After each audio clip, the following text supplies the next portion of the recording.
بسم الله الرحمن الرحيم. اللهم صل على سيدنا ونبينا وحبيبنا محمد عليه الصلاة والسلام. waxaan rabaa waan idiin soo qoray nimanka fiid la yiraahdo guddiga doorashada fiid waa korjoogayaal awood kuma laha doorashada waxa awood ku leh siidku waa maamul goboleedyada aadi fahma haddii axmed madoobe diido doorashada gado laba macno yeelanaysaa ma uu xukumo waa qodob macno labaadna way yeelanaysaa wixii uu saxeexay buu diidan yahay oo muxuu saxeexay axmed laba deegaan doorasho haddii ay jireen heshiisyo kale oo ay hoos ku heshiiyeen nama khuseeyaan waa inuu keenaa habraacii kuma qoraa hadduu markaa axmed tegi waayo gedo roobley u taal haddii rooble tegi waayo dee waynu iscasilaa qodobka haddaasaan ku dhaafaya waxaan maqlayaa kooram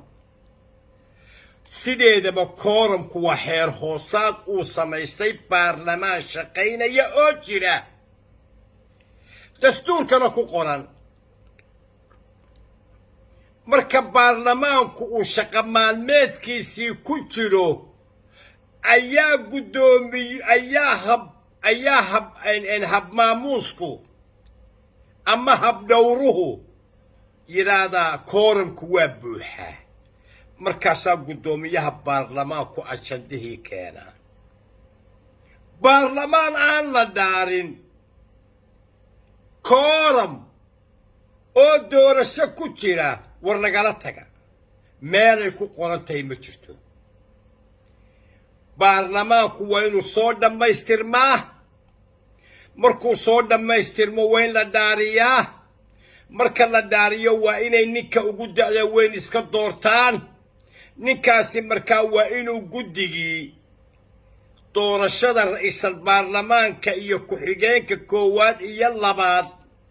howlgalaa waa goortay daaqadda ka baxayaa nin guddida doorashooyinku waa marka la dhaariyo baarlamaanka bees kooran baana shaqo ku lahayn safiina nin la yidhaahdana aada u dhegaystay oo afhayeen ah ma fudayd baa ka keenay ma aqoon daraa ka keentay ma shaqadiisaanu garanayn inuu soo hadal qaado gedaba maahay geda waxay u taallaa golihii wada tashiga qaranka inuu koora meesha keenaba maahayn loo joojin maayo inuu war waxaas oo dhammi waa aqoon darro ninkaasi safaarad danbaynu ku aaminay oo sacuudiga uu ka shaqeeyo alla muxuu dhibaato ku sameeyey ummadda soomaaliyeed wuxuu yahay unbuu ina iskeen tusay waynu barannay qodobkaana intaasaan ku dhaafaya alxaqiiqa 17 September laba deegaan doorasho waa la wadaa la qabtay axmed bay ku dhiman tahay waa tala axmed u taal waa tala rooble u taal waa talo u taalla nimankaa beesha lixaad ee soo saaray statementka maanta ee yiri 25 lagama dambayn karo haddaanu rooble intaa waxba ka qaban karin haysh casilo giiroy dabaday giigiile ala axmed oo saxeexay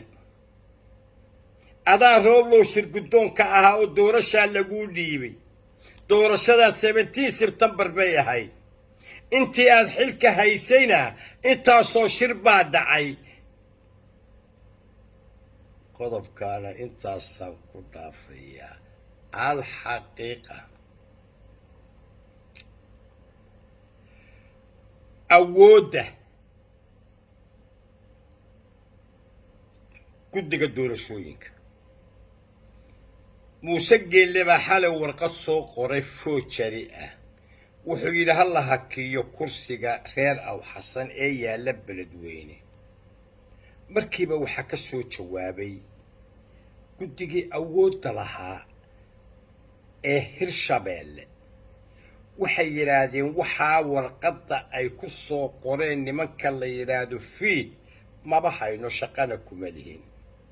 doorashaduna waa dhacaysaa meesha waxaa ku jira qas waxaa qasaya rooble iyo in yar oo ay dadku wada ogaadeen waxaa ii soo baxday ninkii ciro la oran jiray haba iska jilicsanaadee waxyaabaha loo beddelay inay ka mid ahayd sidii doorashada loo qasi lahaa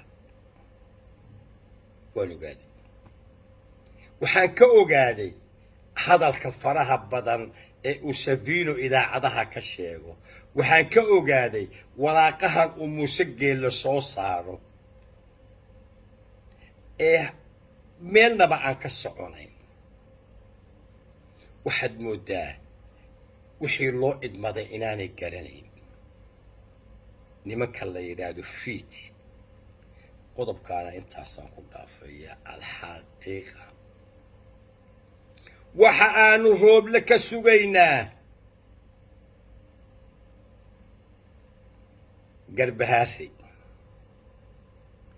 fiilla soomaaliya shaqo kuma leh madaxweyne farmaajo doorasho shaqo kuma leh nin ku eedayn karaa ma jirto